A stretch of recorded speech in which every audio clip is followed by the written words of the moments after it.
वो मेरा नमस्कार।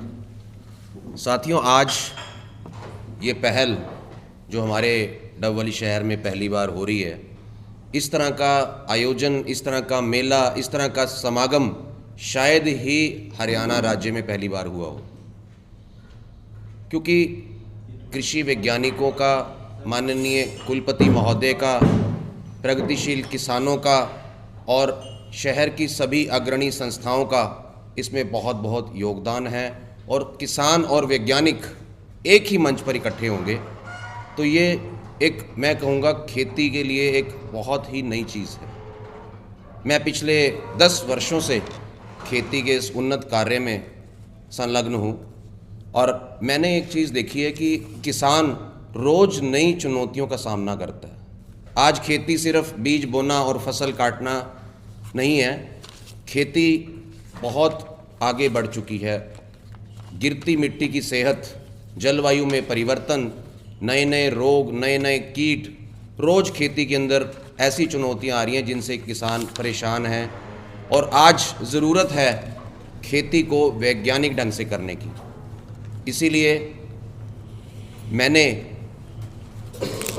अपना ये सपना जो मेरे मन में था वो लिया और मैंने ये उम्मीद रखी कि हम सभी संस्थाएं मिलकर और कृषि विज्ञान केंद्र सिरसा के सहयोग से और चौधरी चरण सिंह हरियाणा कृषि विश्वविद्यालय के मार्गदर्शन में हम एक ऐसा आयोजन करें जहां किसान को सभी समस्याओं का निदान करने में मदद मिले।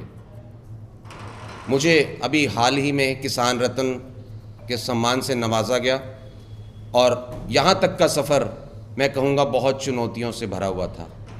जब भी आप कुछ भी नई क्रांति लाने की सोचते हैं, नया काम करते हैं, तो पहला विरोध आपका अपने घर से शुरू होता है। तो इसमें कोई नई चीज़ नहीं है। मैंने वो सभी विरोध सहन करे, परिवार का, समाज का, है ना। और उसके बाद जब एक सीढ़ी आती है, जब आप कहीं लगते हैं तो धीरे धीरे लोग आपका समर्थन भी करते हैं। तो आज मैं शुक्रगुजार हूँ परमात्मा का कि उन्होंने ये बल बख्शा कि मैं ये सफ़र तय कर पाया।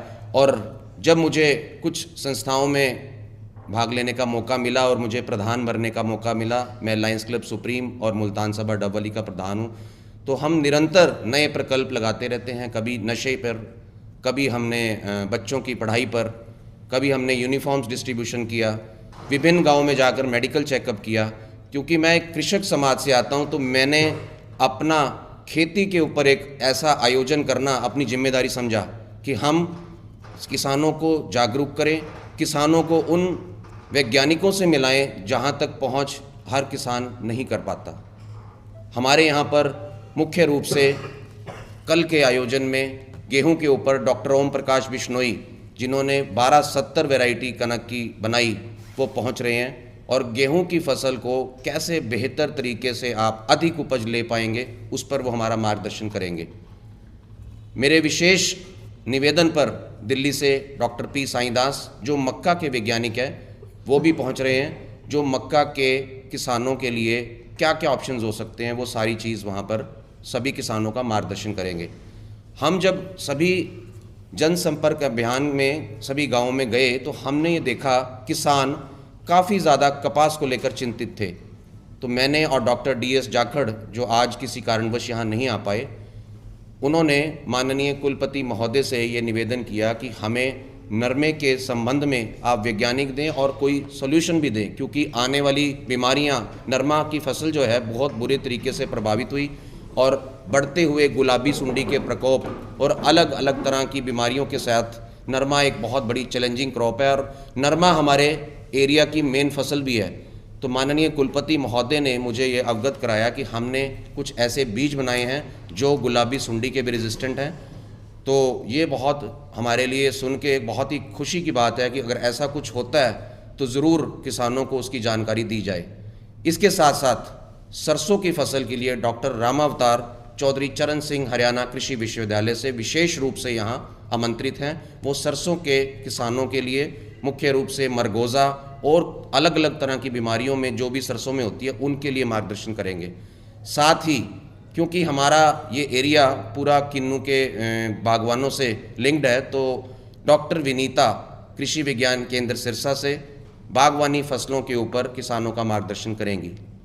इसके साथ ही क्योंकि प्राकृतिक खेती, आने वाला समय प्राकृतिक खेती का है, तो हमारे साथ प्रोफेसर विनोद यानी जो अपने आप में किसान हैं और अभी हाल ही में यूनिवर्सिटी ग्रांट कमीशन ने उन्हें प्रोफेसर की उपाधि से सम्मानित किया। वह अब लगातार किसानों की सेवा कर रहे हैं और बहुत सफल नेचुरल फार्म्स और एग्रीकल्चरल टूरिज़्म पर वो अपना व्याख्यान देंगे। इसके साथ हमारे सबके चहेते सरदार प्रगट सिंह जी जो क्रॉप्स इन्फॉर्मेशन यूट्यूब चैनल चला रहे हैं, और साथ ही सरदार कुलदीप सिंह शेरगिल मरकई जी जो मेरी खेती मेरा किसान यूट्यूब चैनल चला रहे हैं, वो भी हम सब के बीच में यहाँ उपस्थित रहेंगे।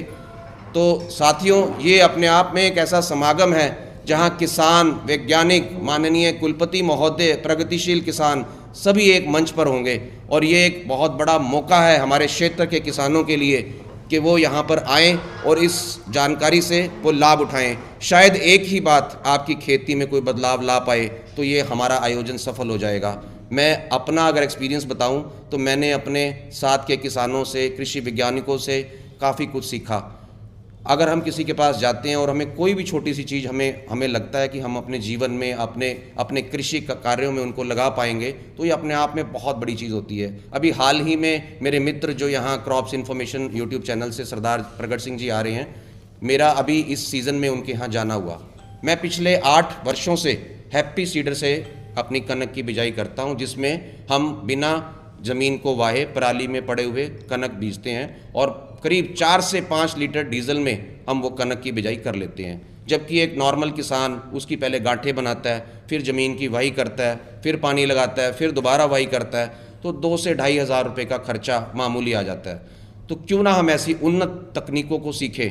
तो ये जो टेक्निक मैं 7-8 साल से कर रहा था, अभी इसी सीज़न मेरा वहाँ जाना हुआ, तो मैंने देखा कि उनकी जो मशीन थी वो बहुत बढ़िया तरीके से चल रही थी। तो मुझे ये देखकर बड़ा आश्चर्य हुआ कि जिस चीज़ को हम 8 साल से कर रहे हैं उसमें कितने डिफेक्ट्स हैं। तो हमने उनसे पता किया, जो मैन्युफैक्चरर और जो मशीन की क्वालिटी और जो डिज़ाइन उस मशीन का था वो बहुत ही एक्यूरेट था। तो वो अभूतपूर्व बदलाव हुआ। मैंने वो मशीन उसी टाइम मंगवाई और उसके बाद बहुत ही सुगमता से हमने बिजाई करी। तो मैं सिर्फ ये बताना चाह रहा हूँ कि हम जब आपस में मिलते हैं, किसान जब आपस में मिलते हैं, तो बहुत कुछ नया निकल के आता है। तो मेरा ये प्रयास हमेशा रहेगा कि ये आयोजन हमारा सफल हो और ऐसे आयोजन हम हर साल करते रहें ताकि किसानों के लिए एक नई उम्मीद, नई कमाई और एक नया व्यवसाय खड़ा हो सके।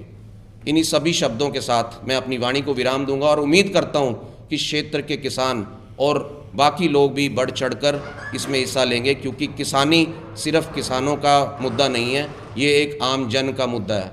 अगर किसान सशक्त होंगे तो समाज सशक्त होगा। और मैं कहूँगा हर इंसान, चाहे वो किसानी से डायरेक्ट लिंक ना भी हो, वो भी इस मेले में आए और ज़रूर, क्योंकि यहाँ पर प्रोग्रेसिव फार्मर्स आ रहे हैं, वो अपनी स्टॉल्स लगाएंगे, अपने प्रोडक्ट्स का भी डिस्प्ले करेंगे।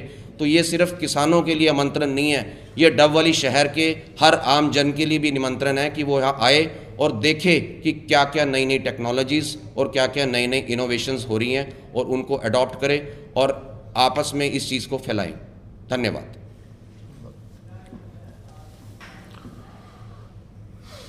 कोई किसी का सवाल हो तो पूछ सकते हैं जी। कई बार आदमी अपना तो कह देता है और आपके दिमाग में कोई चीज़ हो, और आज इस प्रेस वार्ता के माध्यम से सभी पत्रकार